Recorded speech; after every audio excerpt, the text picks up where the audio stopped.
അങ്കമാലി സർക്കാർ LP സ്കൂളിലെ ഓഡിറ്റോറിയത്തിനുള്ളിലെ ceiling അടർന്നു വീണു. ജിപ്സം ബോർഡ് കൊണ്ട് നിർമ്മിച്ച സീലിംഗ് ഇന്ന് പുലർച്ചെയാണ് പൂർണ്ണമായി നിലംപൊത്തിയത്.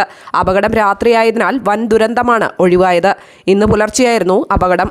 പരിസരവാസികൾ വലിയ ശബ്ദം ഓഡിറ്റോറിയത്തിനുള്ളിൽ നിന്നും കേട്ടിരുന്നു. സീലിംഗിൽ ഘടിപ്പിച്ചിരുന്ന ഫാനുകളും ഇതോടൊപ്പം പൊട്ടിവീണിട്ടുണ്ട്. അപകടം പുലർച്ചെയായതിനാൽ വലിയ ദുരന്തമാണ് ഒഴിവായത്. അധ്യയന ദിവസങ്ങളിൽ ഇതിനുള്ളിൽ കുട്ടികൾ ഉണ്ടാവാറുണ്ട്. വിദ്യാലയത്തിലെ പരിപാടികൾക്ക് പുറമെ പഞ്ചായത്തുമായി ബന്ധപ്പെട്ട ക്യാമ്പുകളും പൊതുപരിപാടികളും നടക്കാറുള്ളതും ഈ ഓഡിറ്റോറിയത്തിലാണ്. പുതുക്കാട് മണ്ഡലം ആസ്തി വികസന ഫണ്ടിൽ നിന്ന് അനുവദിച്ച 52 ലക്ഷം രൂപ വിനിയോഗിച്ച് നിർമ്മിച്ച ഓഡിറ്റോറിയം പണി പൂർത്തിയാക്കി ഉദ്ഘാടനം നടത്തിയത് 2023-ലാണ്. കോസ്റ്റ് ഫോർഡിനായിരുന്നു നിർമ്മാണ ചുമതല. ഓഡിറ്റോറിയത്തിന്റെ GI ഷീറ്റുമേഞ്ഞ മേൽക്കൂരയിൽ നേരത്തെ ചോർച്ച കണ്ടെത്തിയതിനെ തുടർന്ന് കോസ്റ്റ് ഫോർഡ് പ്രതിനിധികളെത്തി ചോർച്ച പരിഹരിക്കുകയും ചെയ്തിരുന്നു. ഇപ്പോൾ വീണ്ടും ചോർച്ചയുണ്ടായതാകാം സീലിംഗ് അടർന്നു വീഴാൻ കാരണമായതെന്നാണ് സംശയം.